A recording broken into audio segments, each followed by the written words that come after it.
welcome back to my channel. My name is Elena, and before I get started, I just wanted to say thank you so much, guys. I have finally hit 1,000 subscribers and I'm finally able to be monetized, and I got approved, so it's amazing. Thank you so much for all the support. I always see you guys' comments. You guys have so many questions about the interview process of working in the bank, how it is to work in the bank, and just some general information, and I'm really here to help you guys. If you comment down below, I make sure I answer most of you, or at least I try to answer as many comments as I can, and I try to be there to help you guys so that you guys don't have to go through the same experience as me. And I just want you all to be aware, because I personally had to go through so many different positions in the bank, and there was so many pros and cons that I want to share with you guys, as well as I want to share with you guys some of the interview tips and tricks. So if you haven't subscribed already, please make sure you subscribe and like this video so that I can produce more content that will help you guys. I know I haven't posted in a while, but I've been really busy with my new job, and I've just been, I got a new puppy, as you guys saw in the beginning of the video, and it's just been a lot of work taking care of him.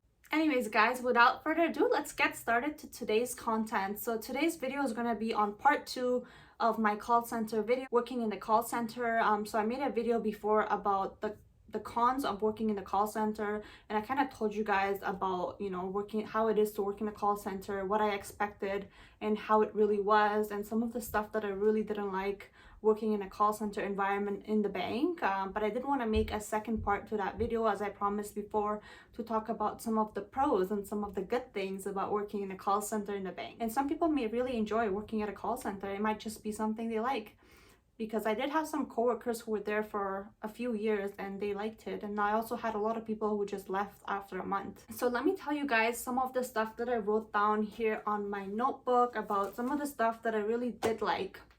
So number one, I want to talk about the training. So guys, working in the bank call center, the best part honestly was training. When I first got the job, they told me that there was going to be 6 whole weeks of training. That is insane, because most training in most companies, you don't get that much training.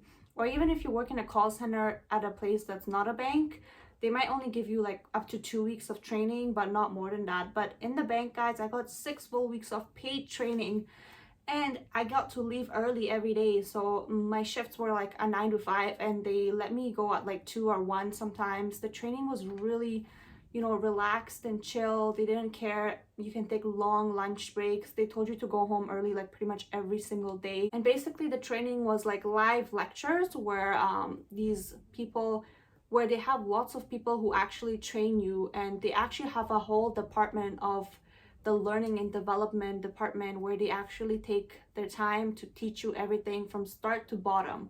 And by that I mean, guys, you are gonna learn stuff that you will actually use in your own life and in the future for other jobs.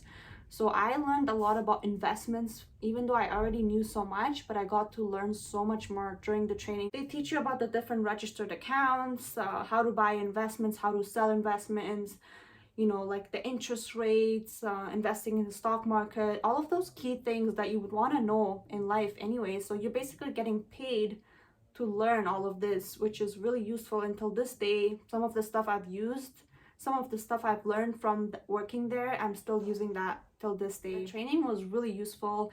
You also get paid a lot. Working at any call center, you usually get paid a lot, which is why the 6 weeks of training is really amazing, because I think I made like 6,000 or something like that just for the training session, just for the 6 weeks. So it's kind of like free money, because you're just sitting down and just watching these people teach you every single day, and you're allowed to go home early. Honestly, guys, there's nothing bad about the training, but once you get on the floor, that's when you get to see the real side of it, which I have another video if you want to check that out, where I talk about how it was getting on the floor and actually being on call. Number 2 on the list I have is benefits and stocks. So when you work in the bank, there's just so many good benefits. You get like dental insurance, you get medical, vision, everything, and to the point where you can even use those benefits to get things like braces. I got like $3,000 or $5,000 worth of Invisalign, and they covered that.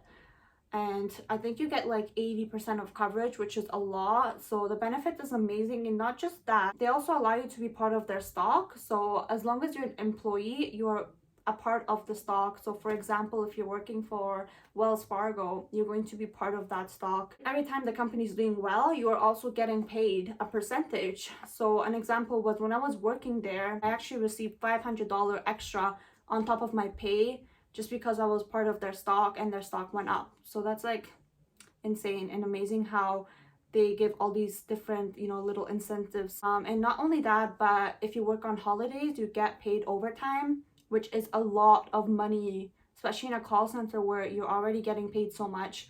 I think I made like double, I made like times 1.5 to work overtime. I worked on a holiday and I received like double my hourly salary, which was like getting paid as a doctor. It was the same as that. And you get a lot of overtime options. They're pretty flexible. If you want to make money, you really have the chance to make money. So they do offer you to do overtime whenever you want. So not just holidays, but you can actually sign up to do overtime anytime. So if you want to work like until like a 10 to or like a 9 to 7, you're allowed to do that and you'll get paid overtime. Or even if you want to take Fridays off, for example, you can work extra hours during the week. So flexibility is another point, which is great. Working in the bank, you get, or working in a call center, you got so much flexibility because they're open 24/7. Most call centers are actually open Saturday and Sunday, overnight and long hours. So you get to pick and choose your hours. If you're attending school like I did, you can just take classes whenever you want and just, you know, have them adjust your hours accordingly. So they're very flexible when it comes to that. And like I said, you can even take days off and work extra hours some other time, which is amazing. And of course, vacation, I got pretty good vacation as well. I think you get like 3 weeks of vacation, which is pretty good. A lot of companies only pay like 2 weeks or less than that, but working in a bank, you're gonna make sure that you get the 100% benefits, premium benefits, and not just any benefit. The next point is the volume of calls, which I talked a lot about the bad stuff about how many calls you get at a call center. But just remember that every call center is different and every bank might be different too. For example, in Canada, the largest banks are RBC, TD, BMO, and I think the most popular one would be TD. So if you work for TD, it'll probably be more busy and you'll probably get more calls than if you were to work for like RBC, where they're not that busy and you might get less calls, or even less calls if you're working for like not one of the large banks. I would imagine the volume wouldn't be the same. And as much as I hated the back-to-back calls that I got, I had some of my connections tell me that they didn't have back-to-back calls and that they had like a 10-minute wait between calls, which is amazing. If you're getting 10 minutes wait time between each call, I think that's not too bad. But for me personally, it was back to back to back, which I did not like. Another point is people your age. If you're like me, you're an extrovert and you always want to be able to talk to your coworkers and have people around you, and you kind of want an environment where you get to meet lots of people, working at the bank call center is the way to go. Because so when I started, they actually had a training class with like 10 people starting all at the same time. And these were like people around my age, and it was so much fun to just have everyone who's new and everyone start at the same time. I found that really cool because a lot of companies, you're like the only newbie, you're like the only person that's just joining, you're clueless, you don't have anyone else. But with the call center and the bank, they just had everything planned out so nice and you got to meet so many people. Everyone in my team was like young, everyone was in school. It was just so much fun. So if you like a job where you get to interact with people, the bank call center was amazing. All right guys, my last point, since this video is getting a little bit long, is stepping stone. So although the call center might not be good, and although a lot of people hate the call center, and I personally did as well, if you can stick by for a good 2 years and be able to get through those calls, you actually get promoted pretty fast and you have the potential to move up and into a role that's not even required, into a role where you don't even need to be on calls and you get paid well. So for me personally, if I had stick there for 2 years, the next role would be a development coach, which is like almost like a manager where you just kind of manage people in the call center. And I think that role is amazing and you get paid a lot more. So although it's not a good position, it is definitely a stepping stone and it looks great on your resume.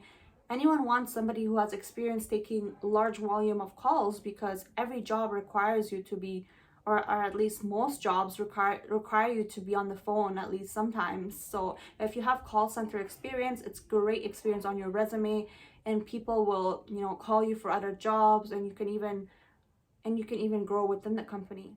Alright guys, that's all for this video. Hope you guys enjoyed this video. Be sure to like and subscribe, and if you guys have anything, any comments, anything you want to share, or anything that I missed, just comment down below and I will read them. And I will also make videos. If you guys have any ideas, I'll be posting a lot more now that I've finally hit my 1,000 subscribers. Be sure to comment down below. Alright then, bye.